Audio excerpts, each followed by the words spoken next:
Halo teman-teman, perkenalkan nama saya Caken Yandri Manutu.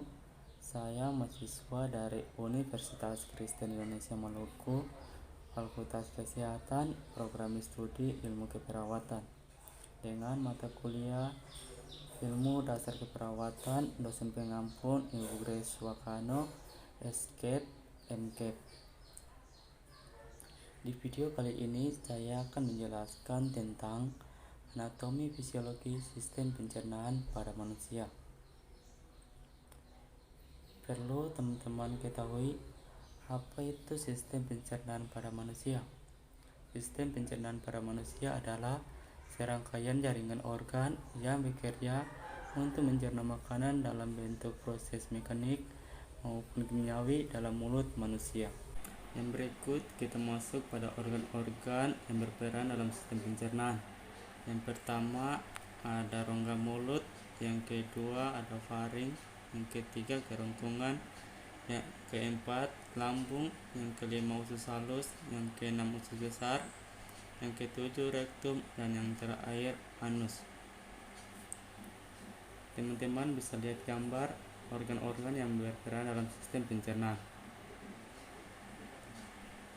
Kita masuk yang pertama, rongga mulut. Rongga mulut merupakan tempat terjadinya proses pencernaan makanan pertama kali dalam bentuk proses mekanik maupun kimiawi. Organ-organ yang berperan dalam rongga mulut.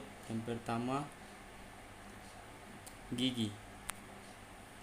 Gigi merupakan bagian yang padat dan kuat karena bergabungnya kalsium, fosfor, magnesium, dan garam mineral lainnya ke dalam suatu zat organik. Gigi juga memiliki fungsi yaitu sebagai pengunyah makanan dan menghaluskan makanan dalam mulut serta membantu berbicara dengan jelas. Yang berikut, lidah.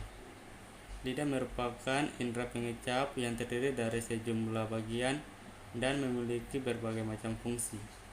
Lidah juga tersusun atas otot lurik yang dilapisi oleh selaput lendir. Fungsi dari lidah yang pertama sebagai indera pengecap atau perasa, yang kedua membantu bersuara, yang ketiga mengaduk makanan, yang keempat membantu mendorong makanan pada saat menelan.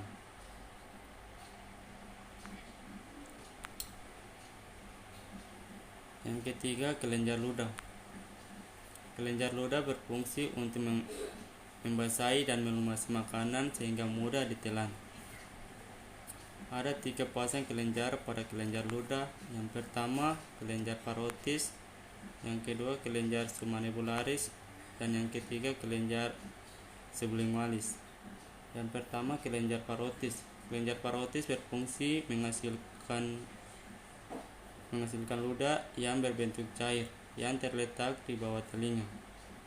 Yang kedua, kelenjar submanibularis. Kelenjar submanibularis berfungsi menghasilkan getah yang mengandung air dan lendir yang terletak di rahang bawah. Yang ketiga, kelenjar sublingualis yang terletak di bawah telinga. Yang berikut kita masuk pada organ pencernaan yang kedua, yaitu faring. Faring merupakan saluran pencernaan yang menghubungkan organ mulut ke kerongkongan. Fungsi dari faring, yang pertama, menjadi jalan untuk udara, yang kedua memisahkan udara dari makanan dan air, yang ketiga berperan dalam proses penelan makanan. Yang ketiga, kerongkongan. Kerongkongan merupakan saluran sempit yang berbentuk pipa yang menghubungkan faring dengan lambung yang panjangnya 20-25 cm. Esofagus bertemu dengan faring pada ruas keenam tulang belakang. Fungsi dari kerongkongan, yang pertama, menyalurkan makanan dari mulut ke lambung, yang kedua menghasilkan gerakan peristaltik,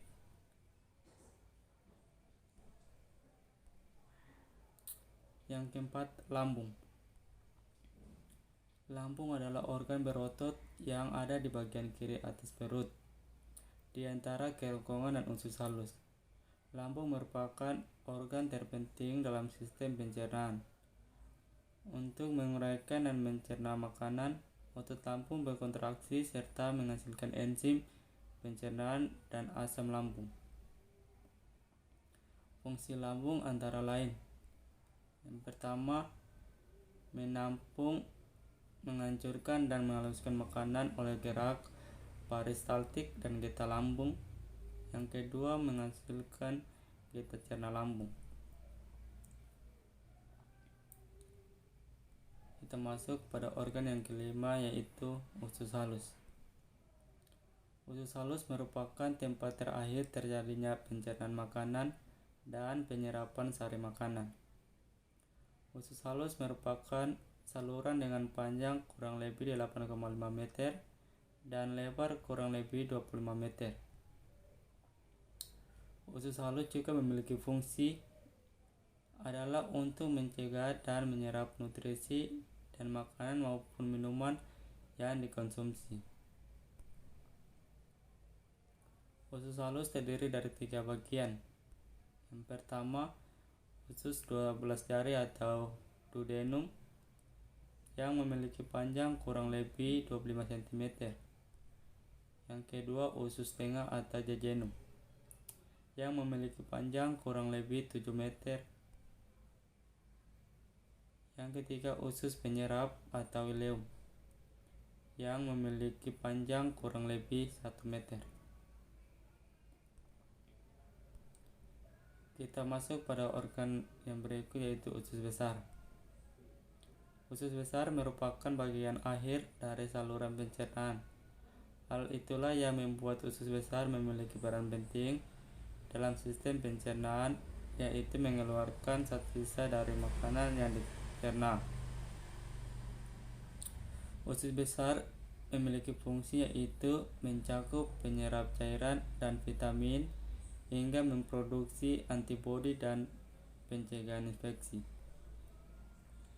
Usus besar memiliki ukuran kurang lebih 1,5 meter dan lebar 5-6 cm. Yang ketujuh, rektum. Rektum merupakan bagian tempat penyimpanan feses sementara waktu. Yang kedelapan, anus. Anus merupakan bagian saluran pencernaan yang berfungsi sebagai tempat pembuangan sisa makanan atau feses. Ya, mungkin itu saja video penjelasan dari saya. Semoga video ini dapat bermanfaat bagi teman-teman.